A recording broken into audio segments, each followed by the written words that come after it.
Hello दोस्तों, नमस्कार। आप सभी का स्वागत है मेरे YouTube चैनल पर। अगर आप हिंदू हैं तो इस वीडियो को पूरा देखना और कमेंट में अपने भगवान का नाम जरूर लिखना। आज हम बात करने वाले हैं एक ऐसे हिंदू राजा के बारे में जिन्होंने अपना पूरा जीवन हिंदुत्व की रक्षा करने में ही निकाल दिया और आज भी उनकी ये बातें आपको ना कहीं पे देखने को मिलेंगी और ना ही कहीं लिखी हुई मिलेंगी। तो चलो वीडियो को शुरू करते हैं। प्राचीन भारत में एक सम्राट का शासन था जो धर्म, न्याय और अपने देशवासियों के प्रति अत्यधिक समर्पित था। उसका नाम राजा चंद्रवीर था। वह न केवल एक वीर योद्धा थे बल्कि एक धर्मनिष्ठ राजा भी थे जो अपने देश नागरिक के बीच धर्म की उच्चता को बनाए रखने के लिए हमेशा प्रयत्नशील रहते थे। राजा चंद्रवीर का साम्राज्य विशाल था और उनके राज्य में हर व्यक्ति को उनके धर्म का पालन करने का पूर्ण अधिकार था। राजा चंद्रवीर का जन्म एक छोटे से गाँव में हुआ जहाँ उन्होंने बचपन में ही धर्म, संस्कृति और वेदों का अध्ययन किया। उनके पिता राजा वीरेंद्र एक न्यायप्रिय और धर्मनिष्ठ शासक थे जिन्होंने अपने राज्य में आदर्श राज्य व्यवस्था स्थापित की थी। राजा वीरेंद्र ने अपने पुत्र को यही शिक्षा दी थी कि राजधर्म और लोक धर्म दोनों ही सबसे महत्वपूर्ण होते हैं, उन्हें कभी भी त्यागना नहीं चाहिए। राजा चंद्रवीर जब छोटे थे तब उन्होंने यह अनुभव किया कि जब धर्म की रक्षा नहीं होती तो समाज में अराजकता फैलती जाती है। उनके राज्य में एक समय आया जब बाहरी आक्रमणकारियों ने साम्राज्य पर हमला करना शुरू किया। ये आक्रमणकारी सिर्फ आक्रमण ही नहीं करते थे बल्कि हिंदू धर्म की परंपराओं, मंदिरों और धार्मिक स्थलों को नष्ट करने का प्रयास करते थे। राजा चंद्रवीर ने महसूस किया कि यदि धर्म की रक्षा नहीं की गई तो उनकी प्रजा का अस्तित्व खतरे में पड़ सकता है। इसलिए उन्होंने युद्ध का संकल्प लिया,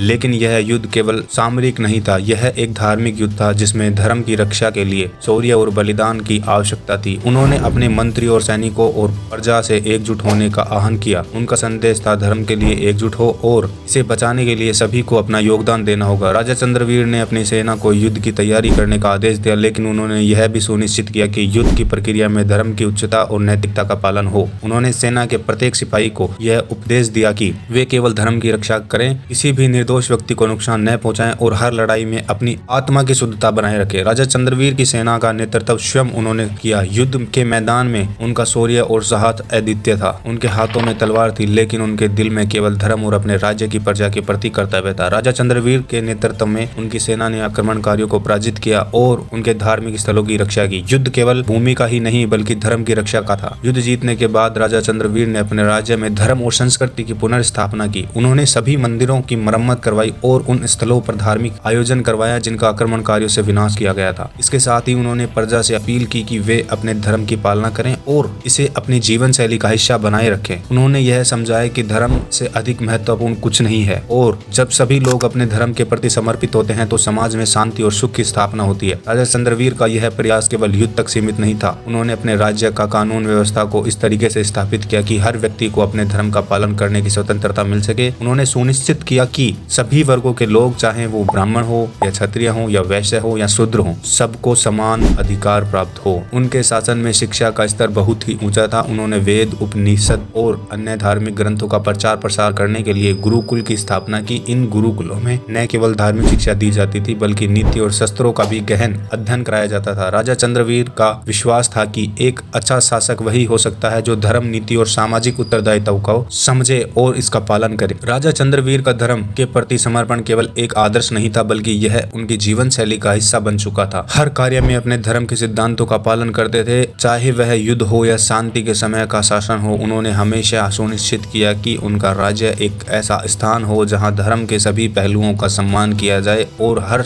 व्यक्ति को उसके धार्मिक कर्तव्य का पालन करने का अवसर मिले। राजा चंद्रवीर की शहादत के बाद उनकी गाथाएं प्रजा के बीच सुनाई जाती रही। उन्होंने केवल धर्म के लिए युद्ध लड़ा बल्कि अपने राज्य के नागरिकों को यह सिखाया कि जब भी धर्म संकट में हो तो उसे बचाने के लिए हर संभव प्रयास किया जाना चाहिए। उनके शासन में भारत हिंदू धर्म प्रतिष्ठा को एक न्याय फल मिला और उनके राज्य के लोग अपने राजा पर गर्व करते थे। राजा चंद्रवीर का जीवन आज भी हम सब के लिए प्रेरणा का स्रोत है। उनका यह संदेश है कि धर्म सर्वोपरि है और हमें इसे बचाने के लिए हर हाल में एकजुट हो जाना चाहिए। तो दोस्तों, आज की वीडियो के लिए बस इतना ही। मिलते हैं किसी नेक्स्ट वीडियो में। अगर वीडियो अच्छा लगा हो और आपको वीडियो से कुछ समझ में आया हो कि मैं किस चीज के बारे में मैंने बातें करी तो प्लीज कमेंट में अपनी राय जरूर दें। मिलते हैं किसी नेक्स्ट वीडियो में। तब तक के लिए जय हिंद, जय श्री राम।